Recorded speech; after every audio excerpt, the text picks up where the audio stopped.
couple of armchair GMs who have yet to be wrong with any of their Timberwolves takes.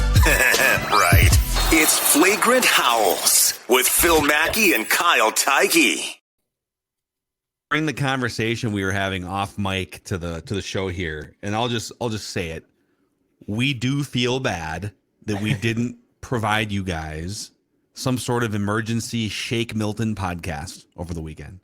We feel bad. We also feel like, you're not only on the content grind, you've got a full-time big kid job.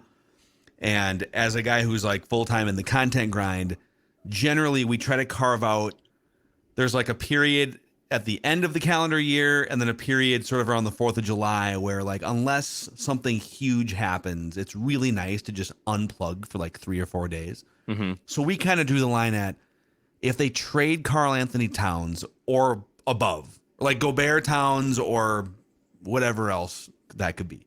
Okay, you'll jump off your pontoon. I will leave the Usher concert at Park MGM in Vegas, and we will convene.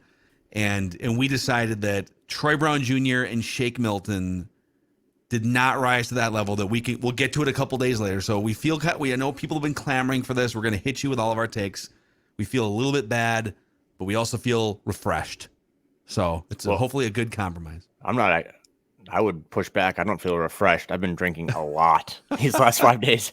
But no, I texted you this before I flew back to Minnesota, but we celebrated our 1-year birthday last year for Flagrant Howls, or for last week. Right. I think we did 69 episodes in the first season.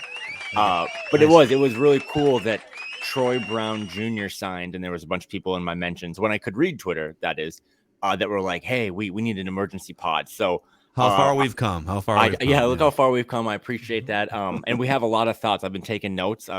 Haven't watched a ton of Troy Brown film yet, but I have some thoughts on if he will even play. But the Wolves were active. They do the Naz Reid thing, right? You and I had a pretty good pod on that. And then that was the big domino. There was all sorts of possibilities. They're carving out the mid-level. They don't bring back Taurean Prince, all this stuff. And then I think Tim Conley is cooking right now. If he was at the poker table, he's pretty warm and he's got a lot of chips after having negative chips. Wow. But big weekend for Tim Conley, big weekend for Anthony Edwards, big weekend for Timberwolves fans, big weekend for margarita mixes in Park Rapids, Minnesota. And a big weekend for the Mackeys, who hit a nice little, $300 pull on the Crazy Rich Asians slot machine. At there we go. So okay. Very exciting. It made a bunch of noise and lit up and stuff, and people thought that maybe we won the grand prize, and they were taking pictures and stuff. So we kind of acted like, look, we won the grand prize, but it really wasn't. Well, and you too, you were texting me you did 48 hours, right? We'll get into Wolves stuff, but 48 hours in Vegas. Perfect. So this is, I think, the third or fourth time that my wife and I have done Vegas together.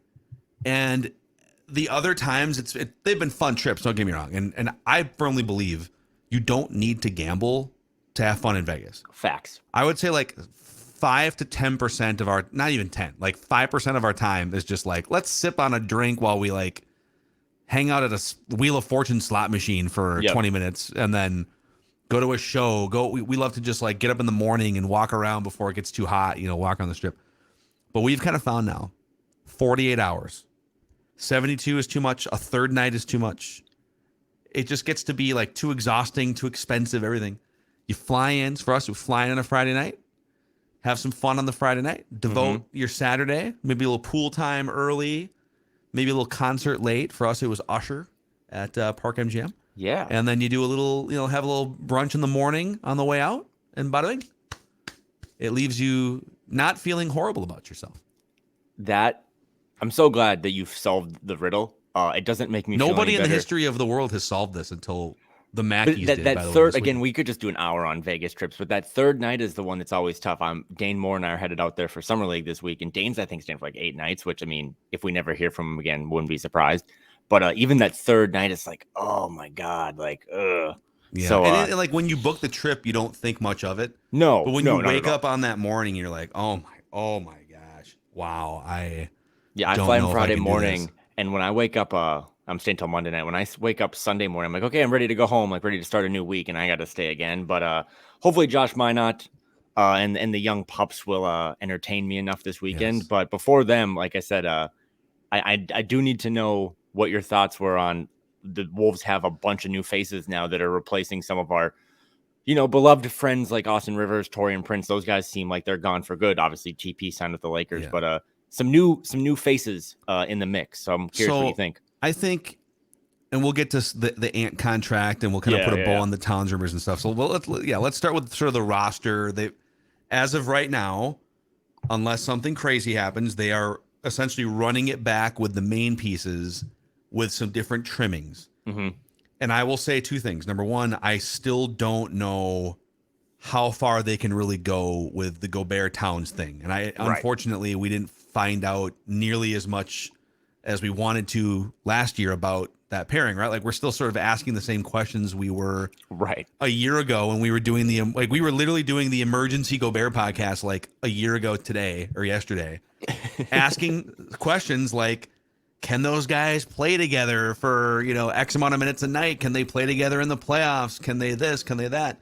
Is Rudy Gobert the same guy that he was a couple of years ago? Like, all these things are still up in the air. So I will preface by saying I don't know that running it back with the main core is the best thing you can do. I understand why they are. I think they even probably kicked the tires behind the scenes to see what they could get for a Karl Anthony Towns. And maybe they landed on, it's just the value that, with the new CBA, that contract is just sort of an albatross going forward. So maybe they floated some stuff and they just landed on, hey, let's run it back. Let's fix some of the trimmings. So that's my first take. My second take is I really like the trimmings. Yeah. I really like the fact that you've got, dude, just like look at the ages of some of these guys. Like Jaden McDaniels is technically trimmings still. And and he'll, I'm sure, agree to a new contract at some point too. 22 years old. Naz Reid is back. He's 23 years old. Shake Milton is still only 26 years old, even though he's been around the block a few years. Troy Brown Jr., 23. Nickeil Alexander-Walker, 24. Wendell Moore, 21. Josh Minot, who we both love, who I think is going to carve up the summer league here starting this week, 20 years old. Leonard Miller, 19. Jalen Clark's going to be a non-factor this year because of the injury, but he's 21. So I love that they've got all of these, with Shake and Troy Brown, who are going to be rotation guys. 6'5", 6'6", big, big for their swing positions. Shake Milton's a combo guard who's 6'5". 55% of his shots, Kyle, are in the paint or at the rim, and he can shoot threes. He can play point guard, off ball, versatility, length, athleticism, and youthfulness. I think are traits that I would describe the Wolves peripheral pieces as, and I like what they're doing. I don't know if the total package is the right thing for a year from now, but I sort of like the way they've shaken this thing up. No pun intended. The cool thing about this community, especially with the Wolves fans, is that we're all kind of in it together and we all kind of talk and use the same language and stuff. So one thing, I said this to Dan the other day, but one thing I want to push back on, especially in lieu of the conversations about Vegas and cards and all that stuff, what you just said is really good and should kill the idea that the Timberwolves are all in, that the Rudy Gobert trade was all in. Oh, and they have a first-round draft pick next year. Right.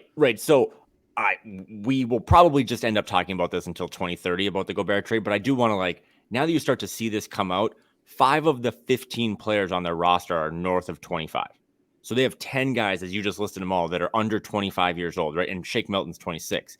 But they're not all in. They are very pot committed, as you and I poker fans like to use that term. They're very running it back, leaning into this too big thing, seeing if they can get another year of it. They're very pot committed. They gave up a lot of assets, but they have 2/3 of their roster is puppies, right? They haven't, they don't get talked about in the same way that these other young cores like OKC and some of these Orlando get talked about. It's dude, 2/3 of the roster is under 25. So I really think that's a good point to bring up. Also too, on the deals themselves, Troy Brown Jr. was 2 years, $8.5 million, ever. But that second with options, right? Yeah, team options. The Troy Brown one is a team option in year 2.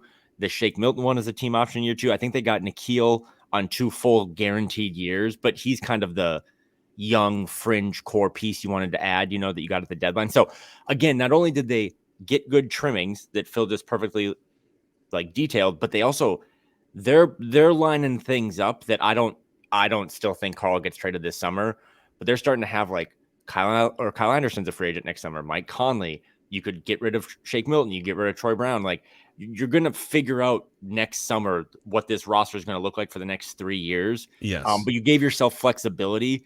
And that's why, to go back to Tim Conley, he's cooking. He's cooking. Like we have slapped him on the wrist for the Rudy Gobert trade multiple different ways.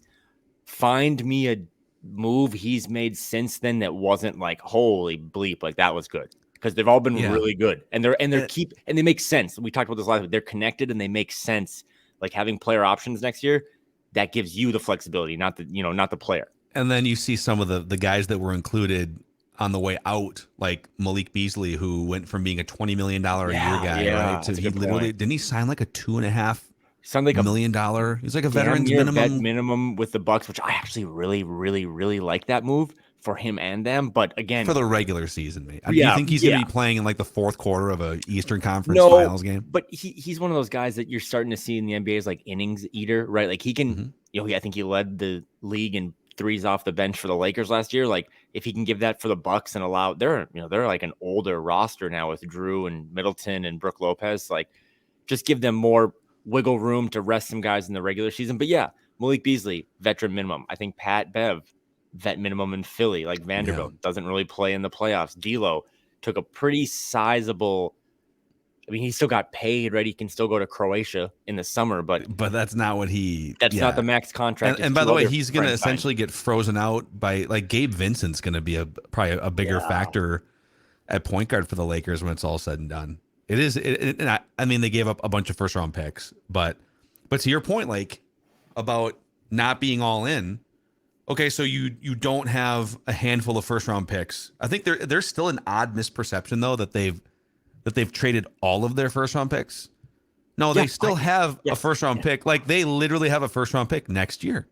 And then the even years they have first round picks until they acquire more in some deals. They'll have first in the next 4 of 7 drafts, and maybe 5 if it's 2029, it's like top 5 protected. But in the next 7 drafts, 4 of those years they'll have a draft pick.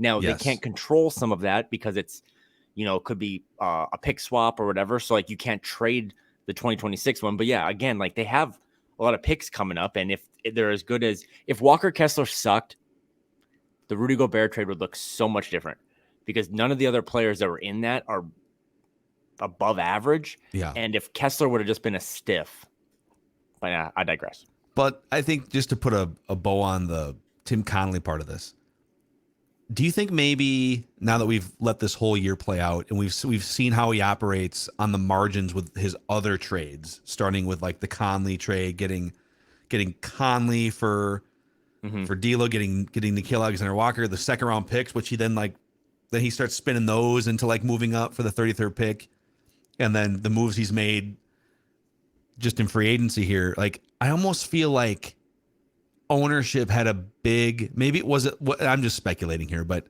is it more likely now that Laurie and A-Rod were kind of saying, yeah, do it, do it. You're presenting ideas and saying, hey, here's the conversations we've had. We've had a DeJounte Murray conversation. This is a year ago. DeJounte Murray conversation. We've had this one. We've had a Gobert conversation, and that the new excited owners are saying, yeah, man, do it. Let's get some energy in here. Let's get fans excited. It felt so reckless. Like, why would you, everything we talked about a year ago, why would you make a trade like that 10 minutes after getting the job?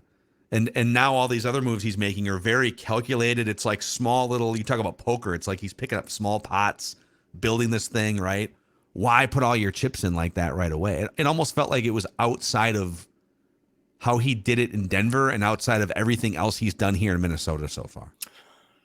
This, like many other Wolves front office regimes, like this will end either in a dumpster fire or success where there'll be, the book written, or like I always say, the team DVD at some point, and it might not be for a decade. I think we're going to get clarity on that. Like, I think at some point, someone down the road is going to spill the tea to, our friend John Krasinski or someone and let that know. But it's two ways to look at it, right? Like Tim Connolly, every transaction is signed off by him. He's driving the car. But in the Rudy Gobert situation, if the person riding shotgun was damn near in his lap yelling at him to take this exit, like go get Rudy, get Rudy. Come on. Then, like there's some influence there. You can make the pass. Like on those like right. Like 2-lane country roads. You got it. I was going 98 in a Chevy Blazer yesterday. Anyway, no, so at the end of the day, it's still on Tim. And then you could be like, well, if Tim's the president and he's getting paid all this money, shouldn't he be able to say no to Mark Lowry? I don't know, man. Have you ever had a job where there's people above you? Like you can be, a really high up person, but if someone above you is like, you got to do this, you don't really have any other way to do it. So, and I don't know that that's how it played out. But but to your point of like the connected moves and all these things, I'm not even like really that pro Tim Conley. I think we've been pretty critical of him. I'm just saying that every move since then, like the Walker Kessler pick was his first ever move. It was like in order of operations. It happened before Kyle Anderson.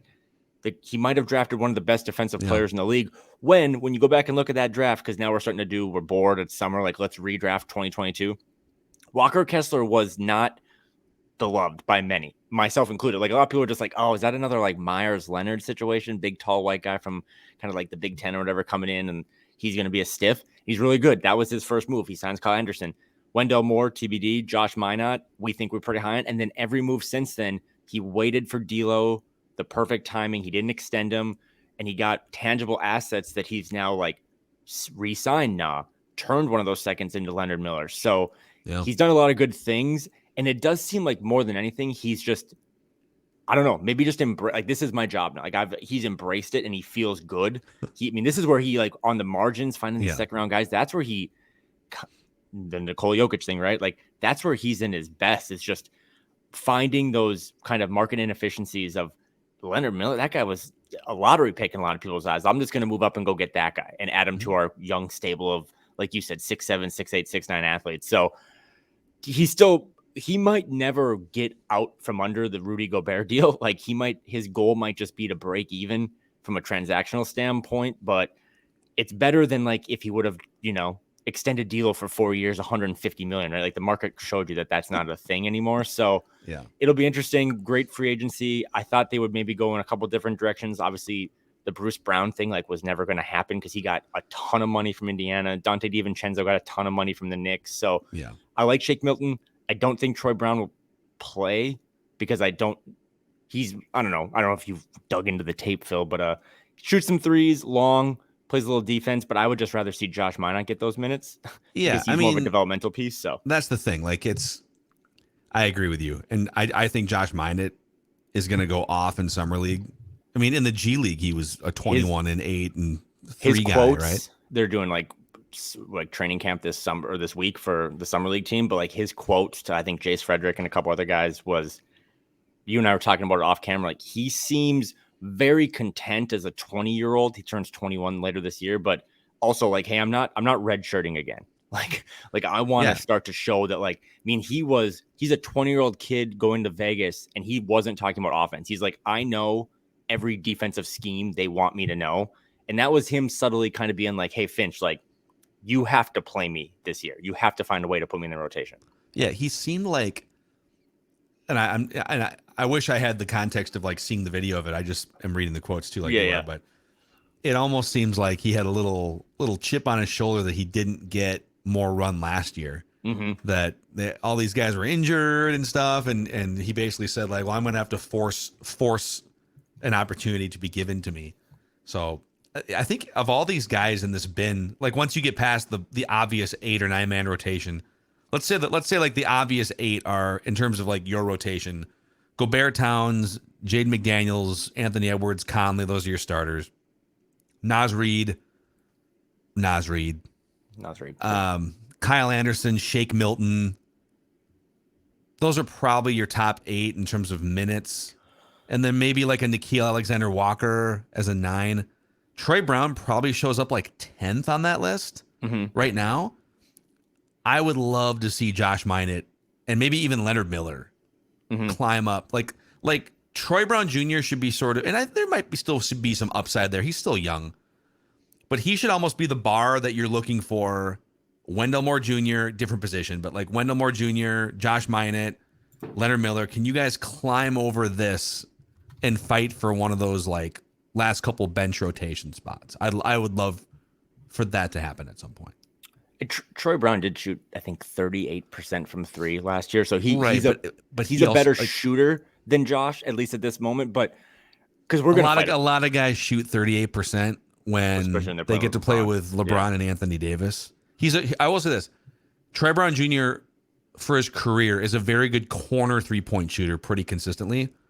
And he's not a guy that he's not going to dribble around, and he's pretty much just going to he'll shoot shots if he's open in the corner or wherever. But he is a 40% corner 3-point shooter for his career. So you can put him out there and he'll knock down some shots.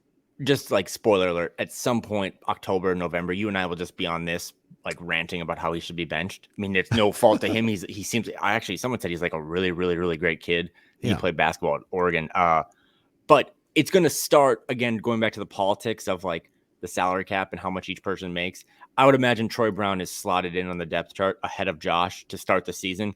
But as we've known before, Austin Rivers was really important in the rotation and then falls out in DNPs for 2 months. So I would imagine it starts with Troy, but then at some point Josh just says I am younger, cheaper, and more of a developmental piece long-term. So I'm just going to take your minutes. But yeah, I think the depth chart stuff is something that because we're slowing down. Free agency went really fast. We have a week of summer league, and then we're going to hit July, August, where we don't really know what to talk about when we rate jerseys. Dude, I still have my top 100 Timberwolves list. That's almost complete. I can't. That's going to be a big moment in August. We might have to go live for that. No, it's just, I was wrong on so many things last year, and that's what makes this fun, is just seeing what you were wrong on. But the one thing that I was right on, and you were with me, is that it was going to be a really deep team, maybe the deepest team ever in this franchise. This next year team is going to be way deeper than that team was. I mean, because you just listed off a 9-10 man rotation. Jordan McLaughlin was your 20 minutes a game backup point guard before the calf injury. We didn't even mention him. Right. We didn't mention him. Right now, I don't think in a 10-man rotation, Josh is in it. I don't think Wendell's in it. They did bring back Luka Garza again on a 2-way. I don't think he'll ever dress. So you're just seeing okay, you have a lot of, and they still have a roster spot, right? To go maybe bring back a veteran player that just sits on the bench and adds to the culture. So very deep team. And that's what they're going to lean into again, is, that kind of got them through the Carl injury, but, still a wonky kind of fit, right, with Carl and Rudy, and then bringing in Kyle and Nas. But yeah, 1 through 7, 1 through 8, that's a pretty tough lineup that has a lot of size and a lot of length. Yes, just need to avoid punching each other if at all possible. I have an Anthony Edwards take for you, and then we have to put a bow on the Karl Anthony Towns rumors from over the weekend. But let's first talk about, you mentioned, I think off microphone. I think it was off microphone. It blends together for us sometimes. That you were on a pontoon at times over the weekend. I was. And if you are one of the loyal listeners here of Flagrant Howls, you can get yourself into a pontoon, a Bennington pontoon, perhaps, at Power Lodge or Miller Marine. Power Lodge has locations in Brainerd, Anamia, and Ramsey. Miller Marine in St. Cloud. And Kyle, if you're looking for just off-season reset, recharge, is there a better place to be than just sitting on a pontoon on a beautiful lake, beautiful summer day, not a cloud in the sky? I literally wanted to bring this up on this podcast. Many people listening to this are I literally think being on a pontoon in a lake is if we drafted best moments of your life or whatever, I told my wife this week, I was I'd rather be on a pontoon in a lake than be in Hawaii. I love it so much. We had great weather. We were on a Bennington all weekend. But no, pontoon. I was just ripping off tweets. No one could see them. But drinking beer, being on a pontoon, I was basically like Finch, but with an actual social media account. Elon, by the way, powerlodge.com, millermarine.com, powerlodge.com, millermarine.com. Elon got my $8 a month finally. TweetDeck was the last straw for me. Let's pivot to that really quick. I'll keep it short. There was a stigma, I think, when and I don't know, when legacy check marks went away and all that stuff. I'm with you. I don't like him because I think it's probably a unique, I don't know. In my business school, they didn't teach me to limit the access to your product while also trying to drive advertising revenue. Those two don't seem to align, but I think he's going to get me too, because as much as I hate Twitter sometimes, I need it to kind of stay on top of stuff. And I don't know what the hell Blue Sky is.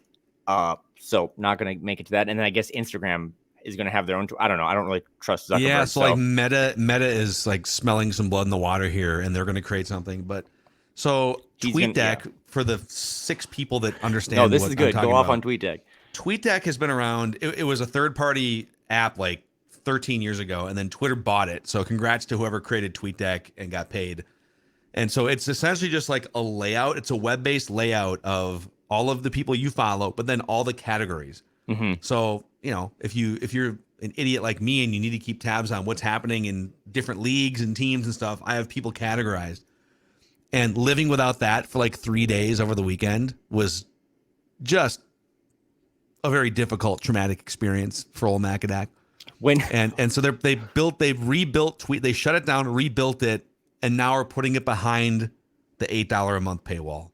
And so I will now be paying $8 a month, and you get the verified blue check mark too. But like, I just want TweetDeck. Yeah, and if that's behind a paywall, then okay.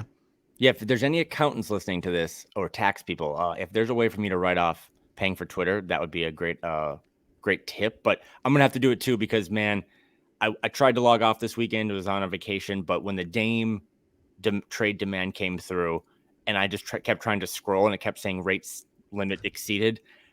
It was probably more about me than it was about Elon or anyone else. I was just like, I need this app. I need this app more than I need oxygen. Yeah. So you can know as if it's like 600 tweets in a day. You think how quickly you would scroll through 600 social media posts, especially on that platform? If I could imagine quick tangent, then we'll go back to Ant. I've always thought, like, if you believe in heaven, whatever you do, like after life, I'd love to go somewhere where I could just start pulling audits of like what was the best meal I ever had in my life? Like some pearly gates, like they would just tell you this is what it was. It was here's your top 5. Here's your Mount Rushmore. Here's your top 5. Yeah, here's your Mount Rushmore of the best things. And you could apply that to anything. But if I could also be like, hey, how many tweets was I seeing in a given day during like NBA offseason? That number might scare the hell out of me because that number is like what Elon said I could do 300 to 600, buddy. I'm probably pulling 30,000. Yeah, on like same free agent first day of free agency, and that's like in an hour while I'm in the bathroom. Like those numbers would be unreal. So, congratulations! Now you have unlimited access, and you're probably a Tesla shareholder. Amazing. All right, here's my Anthony Edwards take for you. I love the fact. Well, I'll start here and say, okay. Andrew Wiggins signed that max contract like whatever it was 4 years ago. Mm-hmm. And it was like this begrudging fans, even the organization, like Glenn Taylor had to sit Andrew Wiggins down and say, okay, before we slide this briefcase of cash over, before we back this Brinks truck up into your driveway, I need you to look me in the eye. Promise me that you will continue to get better as a player. Because they're basically saying, well, we pretty much have to give you this contract because we're at that point in the process here. But we don't really think you're a franchise player. So look me in the eye and promise us that you'll become a franchise player, right? And like he signs it, and then the next season, he's clearly not a franchise player again. He's shooting long twos and breaking and stuff. He was always destined to be like the third or fourth guy, just kind of filling the cracks on a good team. And he did brilliantly with Golden State. My Ant take for you, Kyle, is I love that there's no need for eye contact. There's no need to sit him down and be like, okay, Anthony, there's a lot of money now. So before we slide this over to you and hand you the pen here, I need you to look me in the eye and promise that you're going to be driven enough, that you're going to be a leader enough, that you're going to be able to rise up in big games, score, rebound, pass, all the things we need from a max franchise player. Like, unless I'm missing something, there's nobody on the planet that thinks, ooh, I don't know that you should give Anthony Edwards this big contract, right? So much different than when they did it. I think with Cat, most people felt like, all right, yeah, he's kind of a unicorn. You got to give him the contract. And then he waited to sign it for a long time. If you remember that. That was a couple years ago. But just, it's not an Andrew Wiggins situation here. You can hand him the contract and you don't need any promises. And it's awesome. I'm so glad you brought that up because I was thinking about Wiggins and Cat too. And again, the Wiggins one was different because they were like, hey, we need you to give us some assurances before we hand over $250 million, which is like, oh, maybe that's a red flag. Mm-hmm. The Carl one, I honestly didn't remember that. But like now it was like the end of the Tom Thibodeau era, wasn't it? It was like there was some Jimmy. holding like some sort of leverage or whatever. Cause I do remember like, wow, this is dragging into August or September. This kind of sucks.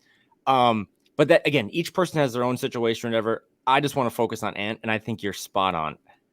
I joked last week or whatever that like the Nas Reed thing was one of the biggest moments in Wolves franchise history because they actually discovered a underappreciated asset and built it up and then rewarded it, and everyone won in that scenario. Wolves won, the coaching staff won, or whatever. The Ant thing actually is, Phil, like, and this is sad about this franchise. It is probably like one of the 5 to 10 biggest moments because it was clean cut, it was professional. As soon as he signed it, he was still underpaid. The verbiage from Woj that came out that was like Tim Conley now has his piece to build the entire franchise around. Mm-hmm. That stuff is told to those guys. Like Woj didn't make that up. Like someone told that to him, whether it be Ant's agent or Tim Conley. And that reaffirms what we heard at exit interviews. Like everything we do moving forward needs to be around Ant. And he's setting up some charities, doing some things locally. There's a good piece by John Krasinski about it, but everything is just with him right now is the momentum is so strong that it's like, it feels like this franchise can succeed in spite of itself because they have Ant, and like they have so much to do. And we just talked about how the roster is still wonky and they have these guys and it's so expensive. But I've always said that as long as you have Anthony Edwards, who was a miracle, and I know that sounds hyperbolic, but like that 2020 draft with COVID and we're all stuck at home and we can't do it. Like, and the Ringer and all these other platforms were like, this draft sucks. And we didn't have March Madness. So you couldn't see these guys. We didn't have a combine. That was a really tough plane to land, having the number 1 pick, right? A lot of people were like, oh, I would hate to have the first pick in this draft. You rarely actually get the best player. I mean, yeah, Wemby probably is going to be the best player, but like, there's a lot of times that the best player from a draft is 3rd pick or 6th pick, whatever, like Jason Tatum. They got the best player in a really, I mean, look at all the other guys that signed, right? LaMelo, Halliburton, like Bane, they all got maxes. They got the best player in one of the better drafts, and it's going to allow them to make some mistakes because he is just going to clean up those mistakes. So I thought it was a really cool moment. I know it dragged on a couple days, but I think that's because he was in Turks and Caicos just hanging out. New agency, right? New agency. There was some like weird stuff about like it might take an extra day or so to make sure that the cut goes to the right people or whatever. But it's just a big moment because you have him signed. There's no player option, right? Like he's here. He's going to be here for the rest of the 2020s until he, possibly eventually pulls a Damian Lillard or whatever. But you have a window now with stability and structure. It's like this kid's here till 2030. We might have made a hiccup in 2022 with Rudy, or we might have made a hiccup in 2024 with Carl or whatever. But as long as we got this kid and he wants to get better and he is the on and off court kind of culture that you talk about all the time. Yeah. It's a big moment for them. So they don't get anything. They don't get a playoff berth. They didn't actually succeed by signing the kid they drafted, but to get it done with, to do it cleanly, and to have him here is should give anyone optimism. Yeah. And it's fun. It's like, for all the reasons you laid out, there are some drafts that are just a no-brainer who the number 1 pick is going to be. But in those drafts where it isn't necessarily, or in those drafts where maybe you're picking like somewhere else in the top 10, it's not a guarantee that you get to this level of contract where it's a max contract coming out of the rookie. I mean, how many players have the Wolves drafted in the top 10 in their franchise history the last 20 years that either didn't get the second contract period, or if they did, it was with a different team for a lot less than a max, right? I mean, it's a low bar to clear, but just nailing a draft pick in the first round to the degree that they did here. And he seems to have the game, the demeanor, the leadership, the personality to be able to be the first player since Kevin Garnett truly to be able to rise above the muck that tends to be this franchise, and maybe pick it up by its britches. I think Cat has tried in his own way, and Wiggins was never really that guy. I think Kevin Love maybe thought for a little bit that he could be the guy. I think Ricky Rubio just wasn't a good enough player. He couldn't shoot, right? Like he was just kind of had like an old man game. This is the first time since Garnett where you feel like they finally have a guy that can kind of elevate everything above the muck and the fray here, barring injury or Like even like the Timberwolvesian things that happened with the Gobert trade and the punching of teammates and punching a wall. Like it just feels like there might be some stuff like that happens, but he is such a presence that he's going to be able to rise above it. Well, and we'll never really know, but like maybe his presence is why Naz Reid stayed. Maybe Naz Reid actually just looked at the market and was like, I'm not going to get his enough. But like, by the way, are you following right now? So as we record this, the Naz Reid press conference is happening, and Tim Conley said, I can't tell you how many of his teammates constantly hit me up the last few weeks saying, let's get Naz back. Let's get Naz done. So, I mean, Anthony Edwards is probably one of those guys. Leading that charge, right? Yeah. So, and I will say, because I want to close this part with positivity and then, throw it around a little bit, but it is a really big moment. It should be a reason to celebrate. You do have him locked up. There was a little fear anytime you have a player that has already that much pull or that much wiggle room, new agency, they want to make a mark. Like, we could have seen Ant sign that 5-year deal and there'd be a player option on the last year. That would have been worrisome. He is here now for the long term, and that's great, and we should celebrate. I also, because Kevin Garnett is the closest comp to him, it's not Carl, it's Kevin Garnett, and the Kevin Garnett Lillard comps I think are really good too for their loyalty to one smaller market. I'm just being honest because we follow this league. Having Anthony Edwards is both like a privilege and like a burden. He is going to be the guy that if they flame out in the first round of the playoffs again next year, we'll start to be thrown into like, should he try to get out of there? Like when he's 3 or 4 years down the road and he's going to make $1 billion, I think, in his NBA earnings. He's going to be so good in this league and a face of the league that he is going to be thrown into those. He needs to go to Miami, right? He needs to go to Atlanta where he's from. He needs to go to a bigger market. So those things are coming. So this isn't just like, oh, wow, we signed Ant. Like, when do we hang the banner? No, you're going to have added pressure on you now, but at least you have time. And that's what some of these teams don't have is like Donovan Mitchell has that huge trade last year, and now he has one more year on his deal before he can leave. So you have time. You have what we think is the right front office to start to navigate these transactions and connect them all. But big moment for the Wolves. Naz Reid was a big moment, but you have to continue. Jaden's next, and I don't think, Phil, Jaden's going to sign this summer. Like, if you really look into it, like, there's really no reason for him to do that.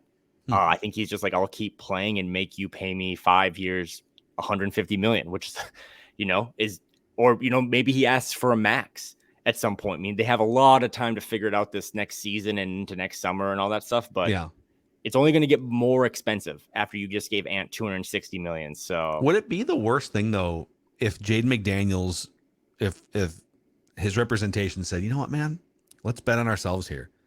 Let's see what you can do this season. So you're saying he would wait till next summer? We get all our stuff from Dane on the cap stuff, but I think they can start negotiating now all throughout the season. And then next summer they can continue to negotiate. And then I think he'd be a restricted free agent in 2025. So like there's a long runway here for anything bad to happen, but he does have the same agent as like DeAndre Ayton, who went out and found a max deal with the Pacers and then the Suns matches. So there's just to your point, he can bet on himself because that man's got to be looking at him and be like, I am equally as important to this franchise as Ant. Is that true? I don't know, but he's the defensive Ant, right? And it's like, why wouldn't I want that Desmond Bane contract that he got rather than the Mikal Bridges contract?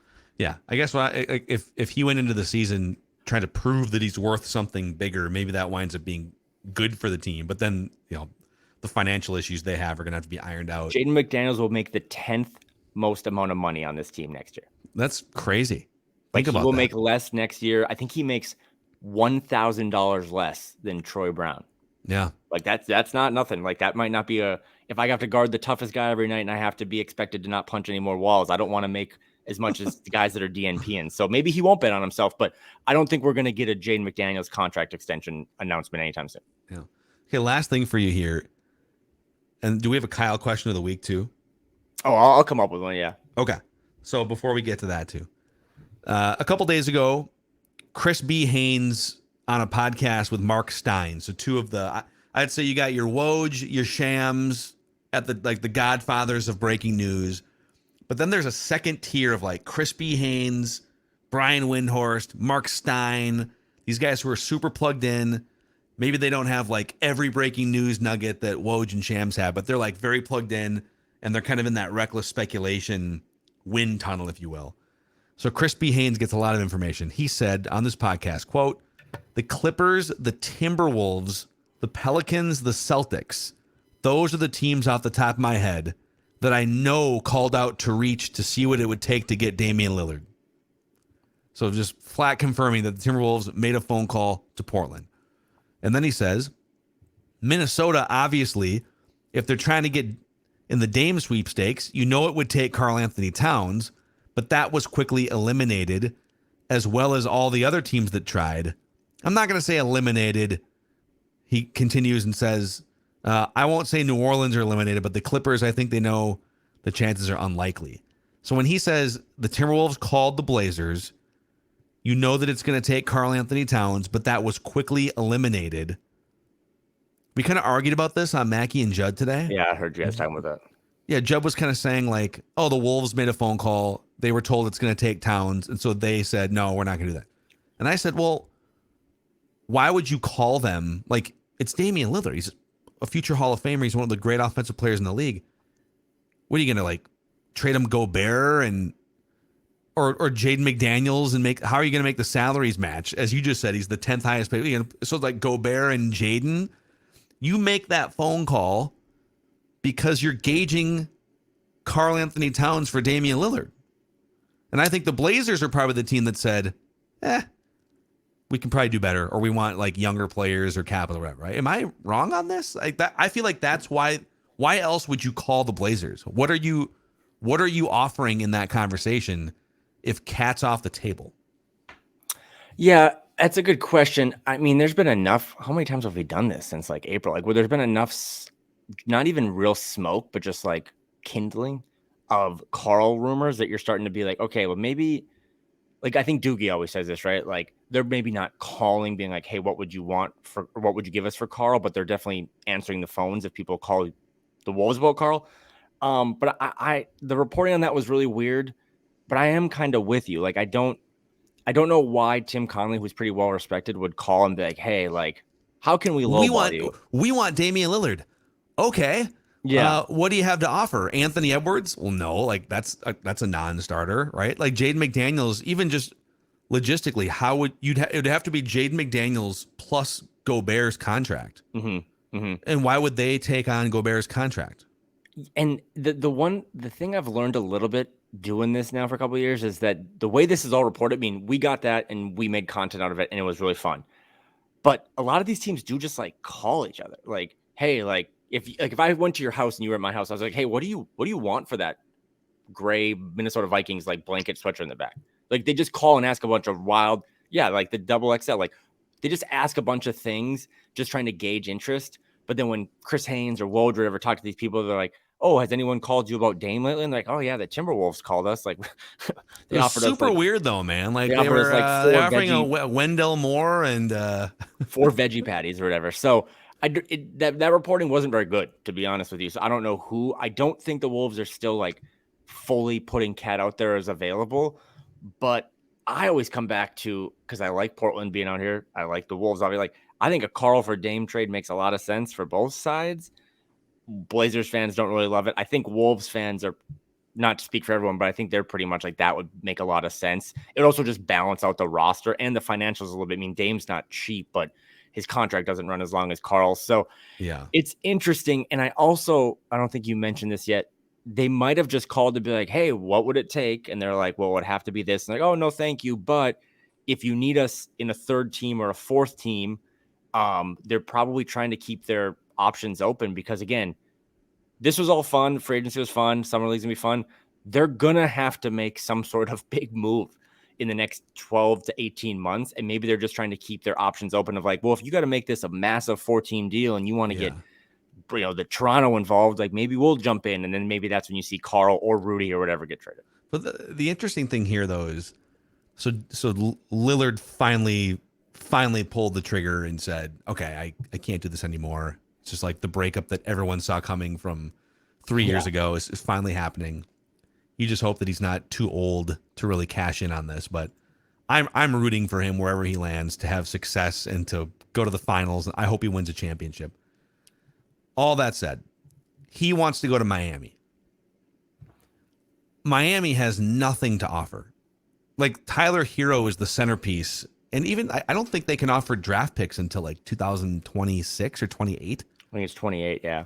So, and there's been reports too that the best package Miami can offer, which is like picks that are way in the future, Tyler Hero and a couple other guys that aren't even as good as Tyler Hero, that the Blazers don't want Tyler Hero.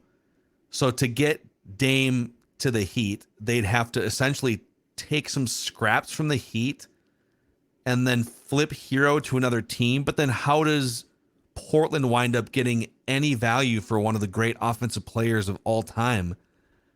Unless Portland says, screw it, we are inexplicably, much like the Timberwolves. The Timberwolves were trying to get value for KG back in the day, 15 years ago, but just whiffed on the trade. We are going to willingly take like 50 cents maximum on the dollar for Damian freaking Lillard because we want to do right by him and send him to Miami. But if they decide we want actual value for him, we want something of substance here, they have to look elsewhere. So it's going to be so interesting to see how this shakes out and how many teams have to be involved if they move away from Miami and Damian Lillard then gets weird about it and says no. You know, I don't know. This is a really interesting saga shaping up because Miami does not have a good package of assets to offer. This might be better suited for like an August or September rant, but now you got me on it. So I mentioned the thing about Ant. I'm just putting it out there now. Like everyone is on the same page. Like everything's good right now when it comes to Anthony Edwards and the Timberwolves, but it doesn't even matter because at some point the Wolves aren't going to reach. I mean, we're like 6 months removed from like people being like, is Nikola Jokic like an empty stats guy, right? Like until you actually reach the mountaintop, you're the smaller market guys. Like they're always going to be pegged to go to New York, LA, or Miami. Mm-hmm. The way the Damian Lillard stuff is being reported is, I don't want to say criminal because that would involve jail time, but it is so bad. It is so bad that this guy who probably should have asked out 2 years ago and is way too nice and has Kevin Garnett characteristics of like wanting to stay loyal to this thing is going to all of a sudden be like disgruntled if he goes and plays for the Nets or the Bucks or something. And I'm just saying, like, the major media outlets that are trying to force this guy to go to Portland because they're like, well, you know, someone reported the other day, like, oh, well, potential free agents are monitoring how Portland's going to handle Damian Lillard. They never sign free agents here, ever. They never sign free agents. Like, do you think the Timberwolves are nervous about like, oh, well, we got to do right by these guys because if the next Luke Rittenauer it'll come back around. Million, yeah, like, dude, no one signs here anyway. Get value while you can. Do you think Troy Brown Jr. was like, man, the Wolves really took care of their guys? No, he's like, someone's going to give me $4 million to probably not play the last 3 months of the season. Like, sign me up. So that and Kyle, dude, the KG botching the KG trade it was one of a few reasons that set the franchise back. Bad hires and David Kahn and stuff, but like botching the KG trade as bad as they did helped lead to 15 years of darkness, right? Yeah. So if you're Portland, you can't get caught up in your feelings here. You need to listen. We love. It's been a great run, great decade, whatever. We are nothing without you, and so we need. All due respect to Scoot Henderson and Shaden Sharp and, you know, Anthony Simons, like, we need to cash in on this. So we'll look at Miami, but if I'm the Wolves, I'm calling back, is what I'm saying. I'm calling back. I'm saying, you're not Miami. Are you kidding me? But this is this is like the damned if you do, damned if you don't thing about how it's the national media level that covers smaller markets. It's like, well, you got to do right by Dame, otherwise you're going to set your franchise back. Well, if you don't do right by yourself, you're going to set your franchise back. And then if you want to get really tinfoil hat, you could be like, what does Shaden Sharp think? What does Scoot Henderson think? Like, wait, you traded that really good player for pennies, and now you're not going to give us like more ammunition to try to be good? Like, when I have a little leverage in this league, I'm just going to be like, hey, I want out. I want to go to, you know, that team, and you're going to do right by me because you did right by Dame. Like, it's truly, I'm not to get worked up. It's disgusting. It's disgusting how like it's getting framed. If I'm Lillard and it's like, I want to get out, I want to win, then give your team 4 or 5 options. It sounds like he did that, right? Like maybe the Spurs. The Nets were in that mix. Yeah. Yeah. I mean, the Spurs was weird, but like, I mean, I could see him and Wemby already being a playoff team. So it's just, it has nothing to do with the lifestyle podcast and the community we're building here. But I am telling you, because we've done this long enough and people listening to this, lifelong NBA fans, this is going to come. And this is why you celebrate Ant's extension on a Sunday or a Monday, but then you got to get back to work on Wednesday, is because at some point the talking heads are just they love to move the big chess pieces to the biggest parts of the board, and it's going to come for Ant, and it sucks, but it's been difficult to see how Portland's just been like, hey, you basically just have to like, hey, buddy, we want to get this all wrapped up before Friday. Like, just take this one guy who is a fashion model and a couple pick swaps and give us your Hall of Fame best player ever. Everyone's like annoyed that Portland would want actual value for Damian. And I understand, like, Portland has put themselves in this position by just not being able to fill a roster around him and stuff. Yeah, but they have some blood on their hands too. But now it's like everyone's just like, Portland, just get out of the way. Just give him away for nothing, a couple second-round picks and Tyler Hero or something, and just go be irrelevant for 10 years. But, you know, I think we saw this happen with the Timberwolves, so it just kind of hits close to home on this. Kyle's question of the week here before we wrap this episode. I don't think we've ever done this, but since we're coming off the 4th of July holiday, I'm just curious I'm curious if people comment too on YouTube. What is your favorite holiday? I need some reasoning. And then what is your least favorite holiday? And we're talking like the high profile holidays. Yeah. Right? Like I'm not going to rip on Flag Day here. You know, I know Doogie's a big Flag Day guy, but I'm not sure what month or year that is. So let's stick to the bigger ones. And I will say you can throw your birthday in there. Darren Doogie Wolfson, by the way, did tell me that Germany is his favorite flag. And I was like, I think I texted him about that. I'm like, Doogie, moving on. Okay. So I would say, dude, I am a sucker for just like Christmas Eve, Christmas Day, little cocktail in hand, friends, family. Love me some. I'm going to say just it's a boring answer, but I love me some Christmas Eve, Christmas Day, football, basketball, snacking, whatever. I'm kind of out on Thanksgiving. Okay, that's fair. I like stuffing, but I don't know that we need to like get a bunch of people together and eat 6 plates of food at 1:30 in the afternoon and then pass out, you know? And then go to work on Friday sometimes. Like that's it's all a little bit gluttonous to me. So I what we have done recently is we find fun restaurants to go to on Thanksgiving, and that's kind of our thing. Like, or we'll do like a Friendsgiving gathering or something and whatever. So, but I don't know. I don't really need Thanksgiving, I guess. That's fair. What about you? I would say my wife was born on Halloween, so Halloween is like twofold. So it's always, we're a little older now, so we're maybe not in vampire costumes out till 4 a.m, but still a good time to like get a nice dinner, maybe throw on a dumb outfit and then have some drinks. But also 4th of July I was reminded this week, like, just if you can use it to like get to a water somewhere like a lake or a river or something and just hang out, and as much as this country's going through and we're all divided, like just to have a day where you're just enjoying in the sun and stuff, it's really great. That's what it felt like, by the way, in 4th of July weekend in Las Vegas. Just like it was all of America, different all backgrounds and stuff. We're all just like baking in 108-degree, Vegas pool, just like, rubbing elbows with strangers and stuff. And so, yes, I think 4th of July can be that. We're all we may have different beliefs on economics and social things, but as long as Josh Minot's coming to town, we're all here to have a good time. Yeah, as long as he goes for 20 and 11 and maybe 3 assists, maybe 4, we'll see. Yeah. I don't even think this is like, I was with the Thanksgiving thing. Might be my second or third. I think it's a little overrated. I think Christmas, you eat a lot of the same stuff. I get gifts, better selection of sports, in my opinion, that day. New Year's Eve is the worst holiday of all time. I'm out. Yep. I'm out. The worst. You're already at the end of your like 2 weeks of sort of, winter gluttonous, Christmas, starting Hanukkah, to get the whatever you scaries celebrate. back a little bit. Yeah, he's like, I probably got to get to work in a couple days. And I don't even want to be up till midnight, really. Aging ourselves here a little bit, but actually mornings are cool. Late nights, not so cool when you're in your 30s. And also, too, like, I do like fresh starts. I like the first day of a new month. Waking up on the first day of a new year and just being like, oh, hey, why am I shirtless in my bathroom? Like, that's a terrible way to start a year. So New Year's Eve, I mean, I'm out on parties anymore. Like, it's just the worst. I don't want to stay up late. I don't want to drink that much. Like, it's the worst. So New Year's Eve, dude, stop down. We went, oh man, my wife and I went, this is probably like 7 years ago now. And we got all, and we had like friend gatherings for years and different things. But this one year we decided, we don't have any big plans. We're coming back from like I think it was like a Christmas trip to somewhere.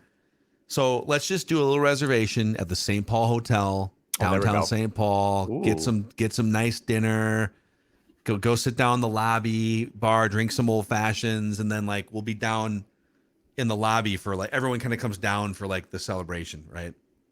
I think that was also the first time, or it was like one of the first times that they had the college football playoff semifinal games too. Yeah. So, because I remember we had dinner and we said, all right, it's like, 8:30. Let's go back up. Let's drink a little something in our room. Maybe we can catch some of this game. We'll just kind of reset and then we'll go back down.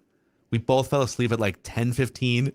That's fantastic. We woke up and we had a couple friends down there too, and like we woke up to a bunch of text messages like, where are you guys? It's like 1:00 in the morning now. We've been in bed for 3 hours, but these beds are comfortable at the St. Paul Hotel. Total waste of money, not because of St. Paul Hotel, because we just don't like to be up late. We just don't need. I don't know. I'm kind of with you on this one, man. If anyone listening to this likes New Year's, I mean, like also too to kind of tie it back in and close this out. The last New Year's Eve was historically bad. Do you remember what happened on the last 12/31/2022? Oh, was this where they lost to the Pistons, the Timberwolves? Yeah, and they had like the closed door meeting? Closed door meeting. I think they threw some stuff at D'Lo. I think Luka Garza spoke up. That was I remember that night being like, okay, I got some plans tonight, whatever. Like, I'm going to catch this Wolves game 2 hours earlier on the West Coast. Like, let's get this done. And then it's just like, it was like 11:15. My wife's like, are we going to do anything? And I was just like reading the tweets of who got mad at who. I was like, oh, this is so I'm out on New Year's Eve. Yeah. I'm in on 4th of July and I'm in with you on Christmas too. But Halloween also is as a guy who's about 50% Irish with a very Irish last name, Mackey too. St. Patty's Day, amateurs. Oh, I don't need to stand shoulder to shoulder. We got to rank holidays now. That's in August. Yeah, let's just rank like 6 different things on a show in the middle of August. Valentine's Day, underrated. Underrated, just slightly. My wife's really big into it, but good meal. I think we both get chocolates. Whatever else you want to add to that parlay, maybe some flowers. So up on Valentine's Day, and then Memorial Day and Labor Day are always like just like easy wins, right? Like free squares on a bingo card because you get the day off. Yeah, I think we need an official ranking at some point here. Yeah, hit us up in the comment section too. Do you think? Tell me if you like New Year's Eve and why? Because you can't. And do you think Valentine's Day is really underrated? I don't know. Maybe the value's coming back around on that one. Maybe this is the right price to buy low on Valentine's Day. Yeah, just a slight buy. Mm-hmm.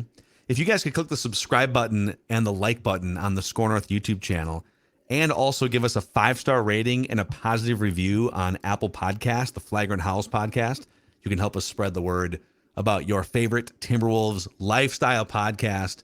All of your holiday recommendations here too. From Kyle, I'm Phil. We'll see you guys next time.